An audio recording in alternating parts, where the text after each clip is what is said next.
السلام عليكم ورحمة الله وبركاته. عاملين ايه يا حبايبي؟ اخباركم ايه؟ يا رب تكونوا دايما بخير يا رب.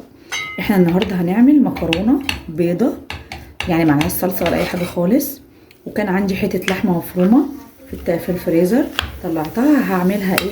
هعصجها عادي جدا بملح وفلفل وشويه بهارات والبصل طبعا، تمام.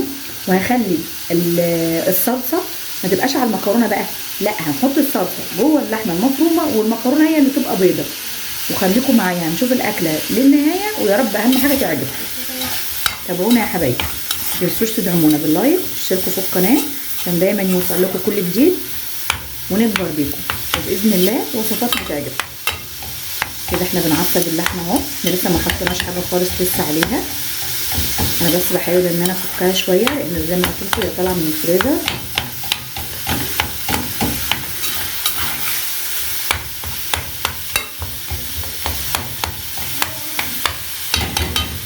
بس الشعرة شوية.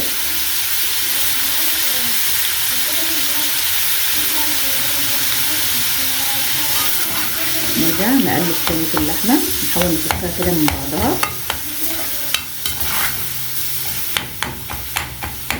انا ليه ما حطيتش البصل لو حطيته دلوقتي هيستوي جامد، هيتحرق مني.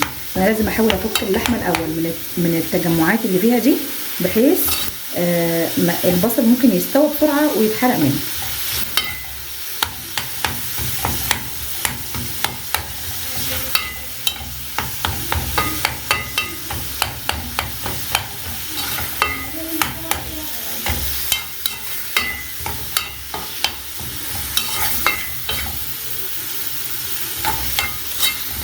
رجعنا لكم تاني حبايبي. بصوا ده البصل اللي هنحطه على اللحمه المفرومه. البصل ده عليه ايه؟ عليه ملح وعليه فلفل وعليه بهارات. اللي دايما اقول لكم عليها البهارات اللي هي السبع بهارات، البهارات المشكله دي انا بحطها في معظم اكلاتي او تقريبا في كل اكلاتي اهو.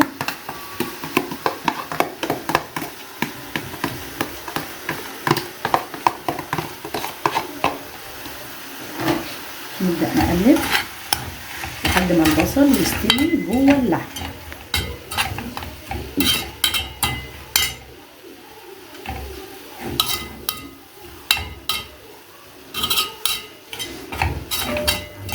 كده هنعمل ايه بقى؟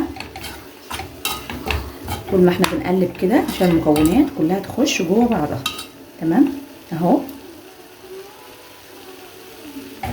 تمام يا حبايبي. كده بقى اول ما البصل يستوي هنحط عليه الصلصه، تمام.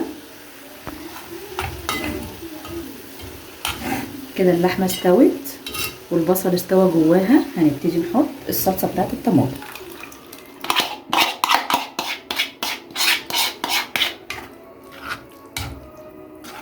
طبعا احنا مبهرين اللحمه، عليها الملح والفلفل والبهارات، ما تنسوش.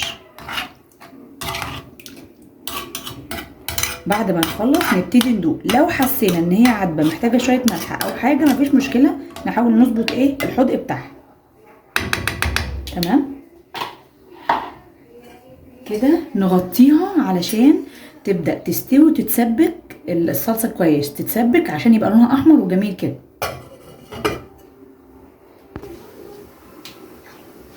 ورجعنا لكم تاني. كده يا حبايبي ايه، ميه المكرونه بدات تغلي اهي. احنا حاطين هنا ميه للمكرونه عشان نسلقها، يعني سلق المكرونه مفيش فيه اي حاجه بقى، ميه عاديه خالص. وحطيت فيها شويه ملح وشويه ايه وشويه زيت. في ناس بتقول لك لا ما بحبش احط زيت، في ناس بتحط، انا بصراحه من الناس اللي بتحب تحط شويه زيت مع المكرونه، تمام. كده الميه داخله على غليان اهي. ابدا افتح كيس المكرونه،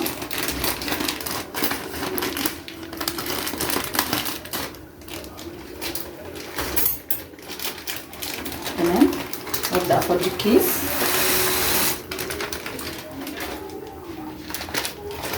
الكيس التاني اهو. هما كيسين صغيرين على فكره، الكيس الواحد تقريبا 350 جرام، عشان كده انا بعمل اتنين. لو هو كيس واحد من ال 500 جرام انا بعمل واحد بس، بعمل كيس واحد. انما لانه كيس صغير فانا بعمل كيسين اتنين.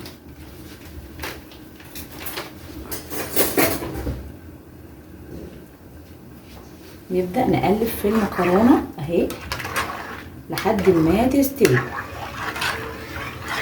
طبعا عارفين ان اول ما المكرونه تستوي هنبدا نبردها تحت الميه ونحط عليها شويه زيت كده. المكرونه بتستوي فين؟ جوه الميه بتاعتها. ادي يا حبايبي المكرونه كده خلاص. المكرونه بدات تخش على ايه؟ على سوا. هي هنصفيها من الميه ونخلص الطبق كله على بعضه وارجع اوريهولكوا تاني. وديت اللحمه المفرومه اللي احنا عصجناها وعليها الصلصه كده. دي خلصت وطفينا عليها. وادي المكرونه خلاص هنصفيها، واول ما نجهز الطبق هرجع لكم اوريهولكوا باذن الله على طول.